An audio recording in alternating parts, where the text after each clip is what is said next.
So, when you finish all of a character's side stories and come back out to the main street, their pager will make this weird noise. And they just get messaged by someone.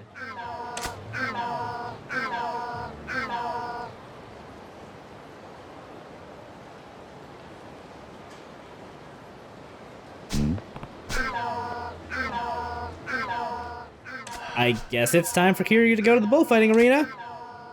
So how much do you want to bet that's just an actual like police siren, but pitched down? I don't know. I feel like it's got to be that. It could be. Same deal with Majima 2. We're gonna do these last two side stories a little weirdly. We're just gonna roll back and forth between the two, more or less.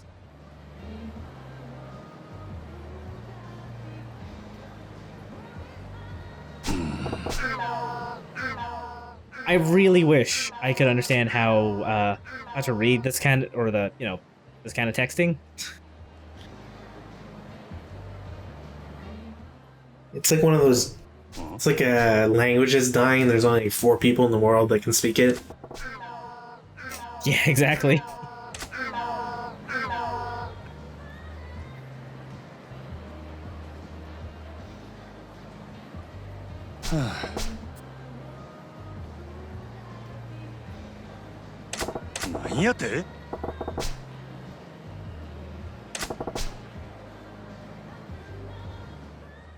Amazingly, Majima's more or less on the right track.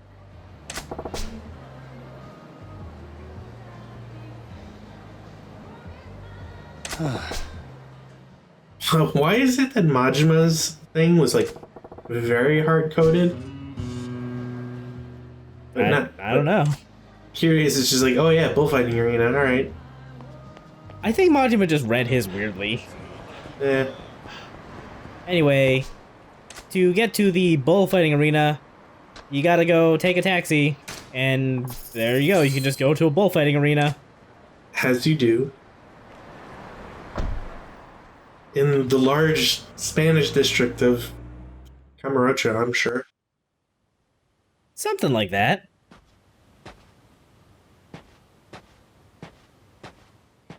This just makes me wonder how popular bullfighting actually is in Tokyo. I don't know. I mean, I was gonna say the comedy option is they both flew out to Spain to do this, but there are signs in Japanese, so.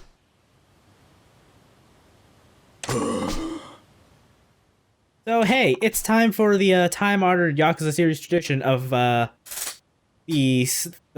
super boss, where after you complete every sub-story, your characters get to battle the ultimate opponent. Objection. We'll get to that one later.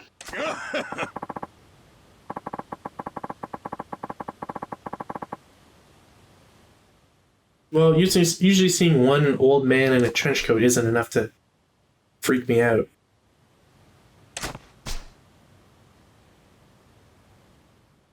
Alright. So, Kiryu gets to face off against Amon, the current patriarch of the Amon clan, and he's packing a big fuck-off cannon.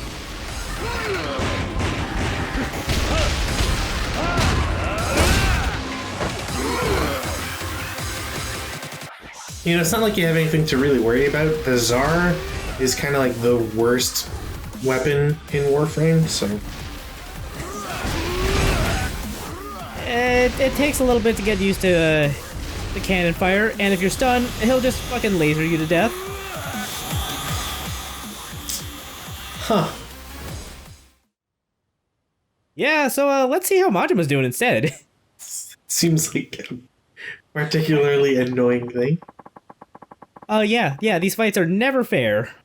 It is a legitimate tactic to just turn the game down to easy and just beat the shit out of them. No.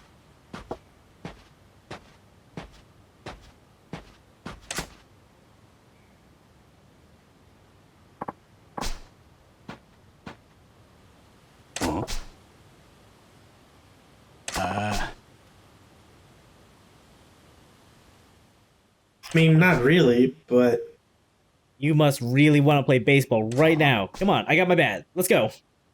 it's like I'm not usually into guys, but you seem pretty decent. Huh? Huh? Huh?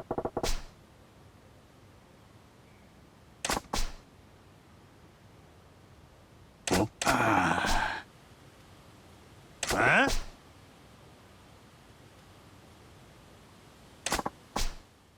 So this is Joe Amon, who is the usual representative of the Amon clan in this series. He's had a grudge against Kiryu since the first game, but you know, this is a prequel, so he's not allowed to fight Kiryu yet. So he gets to fight Majima. I was hoping it'd be something like cross timelines and like I've already been destined to fight Kiryu. I must test the next man. Hey, we're not a Fist of the North Star yet. So, here's something I don't think I ever got to show off. Majima has a skill that allows him to steal a hidden dagger that his opponent is carrying. Also, it can deal a ton of damage while also restoring Majima's heat to full. Alright. So, okay. This is my strategy for this fight is basically gonna be don't let Joe Amon do anything. I'm gonna be using the Thug style counter move a lot while I'm at a 3 heat bars, and if I'm at 2, I'll use Breaker style to pick him up before he you know, can do anything. The thing about the Joe Amon fight is Majima isn't very well equipped to actually fight him in a one-on-one fight. Joe Amon uses Kiryu's legend style right now, and you don't want to be on the receiving end of that.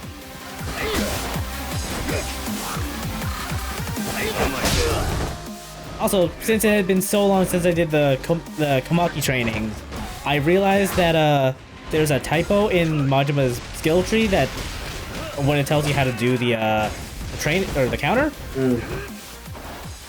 So that was fun. Anyway, back to Kiryu. When So Amon has the cannon out, you should absolutely use rush style so you can weave in and out between the cannon fire. The laser is not a guaranteed kill, but if you're being hit by the laser, you're stunned and you can't really move out of the way anyway, so it might as well be.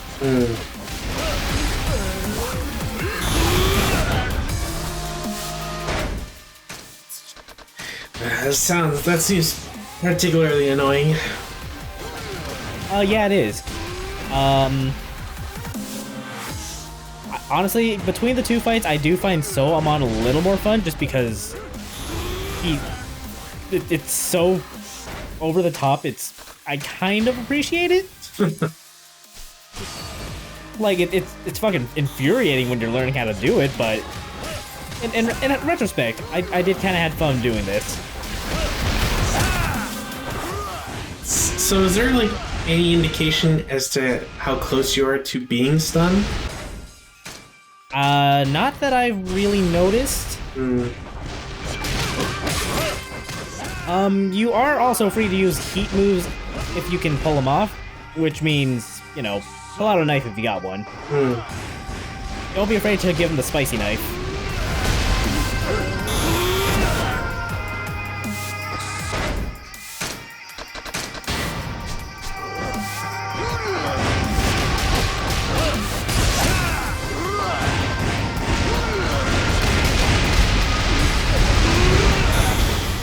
I'm also trying to remember how many life bars these guys have, but I'm struggling to remember.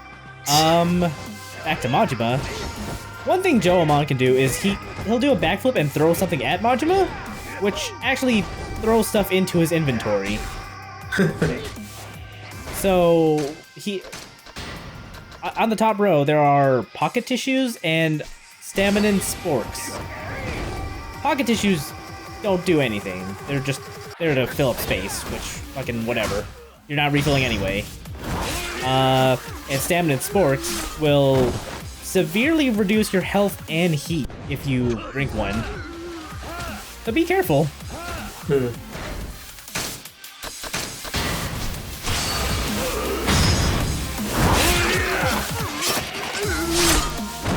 At some point, I got sick of dealing with Amon shit that I just kind of started abusing the spicy knife heat action.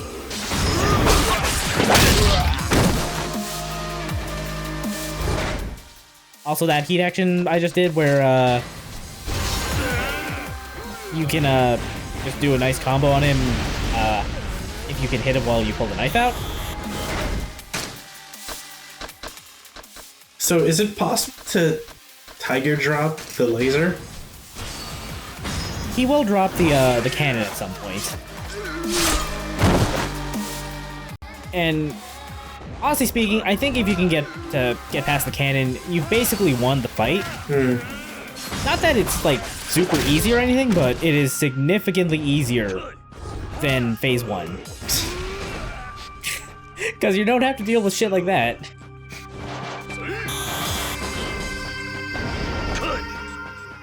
So you're not using legend style because... Like I said, you want to be able to move really quickly out of the way of the cannon fire. Well, legend style will get its turn, don't worry. Now we're on phase 2 of Amon. Well, he drops the cannon, and I'm not sure what style he's using, but it's more of a brawler kind of style. It's clearly helicopter style. Yeah, the helicopter will be important. Anyway, let's check on Majima some more. I noticed there weren't any earthquakes, so I'm disappointed. Sorry, come again? There weren't any earthquakes. You know, typical of helicopters flying at low altitude. Oh, don't worry about that. So this is where they finally work in the movie's canon. Majima seems like he's doing alright. Well, you seem to only do the same 2 moves. I actually saw a video of some guy doing this at like on very hard mode, and he did not get touched by Amon at all. Like I was so impressed I actually re-recorded my fight to do this strategy. I'll show off what my original strategy is in, you know, just at some point. Look, all I'm saying is that this is why I dislike fighting games.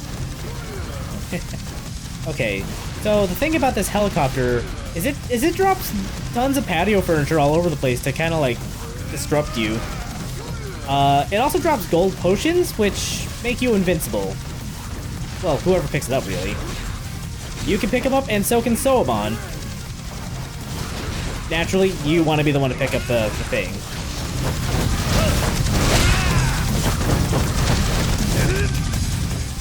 If he ends up picking up the potion, just run.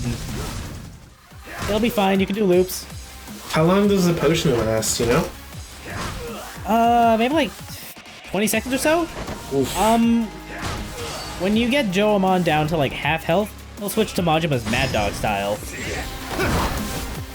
He's also got this crazy heat action that, looks a lot like, one of Majima's knife actions, but he doesn't even have to move to do it.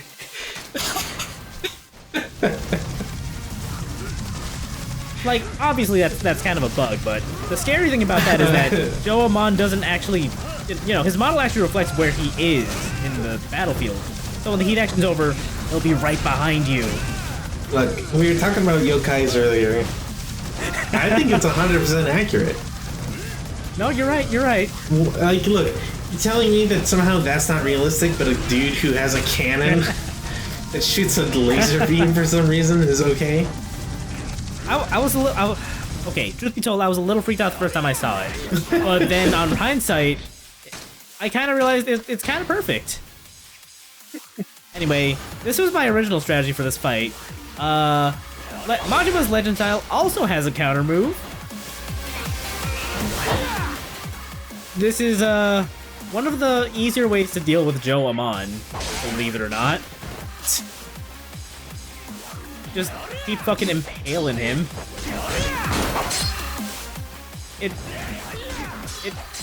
it wouldn't be a bad idea to switch to this strategy if you're not confident in, like, you know, the other strategy for the first half of the fight, because once Joe Amon switches to his Mad Dog style, you can't block him without a weapon. So trying to like raise heat in heat level 1 Thug style is basically impossible. Nice. And, you know, thankfully, the Demon Fire Dagger lasts forever, so you don't have to worry about breaking it.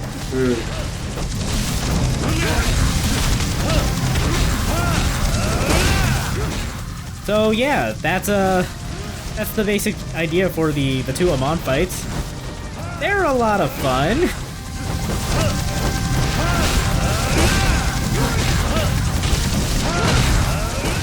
Oh, did I mention the helicopter drops bombs too? Yeah. Okay, just wanted to make sure.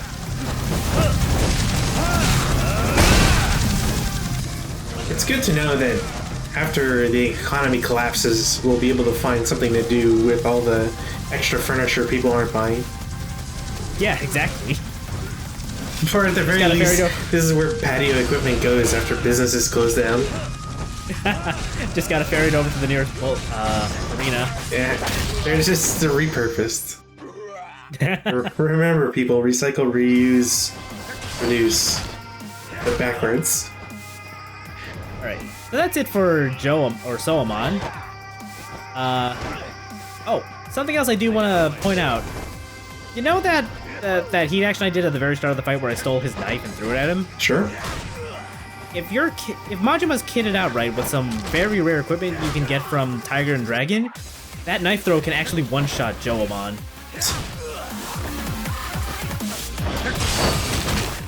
It's kind of insane, and I would have loved to record that for this, but also I didn't want to, you know, trust the RNG.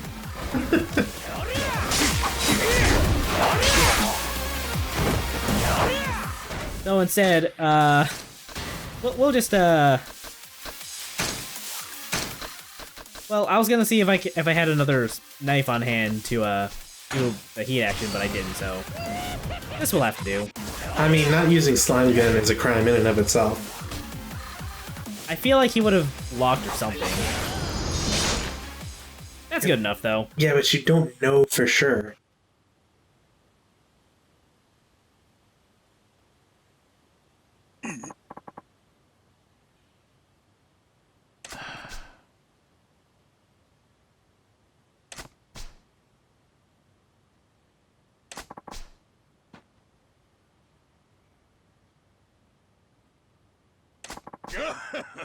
So that is very specific.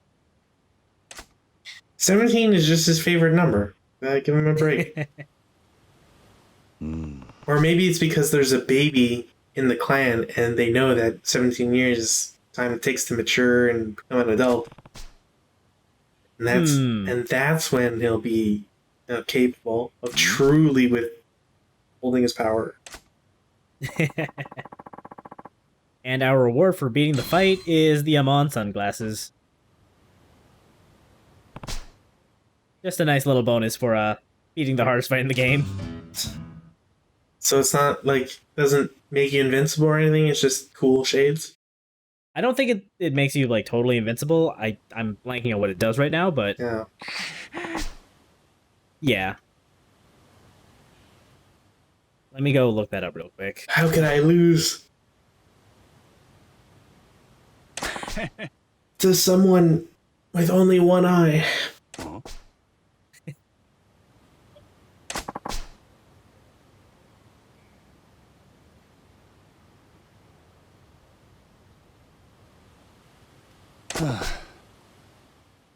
Well, I'm not sure what they do in Yakuza 0, but in 4, the sunglasses increase all your damage across the board. Damn. So, not bad if you want to do more damage.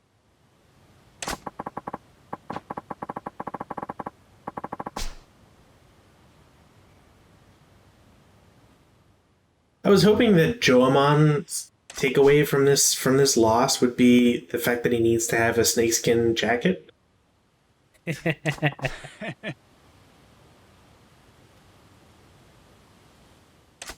Team Rocket blasting off again?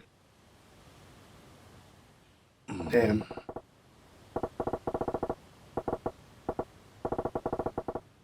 Ah, I get it.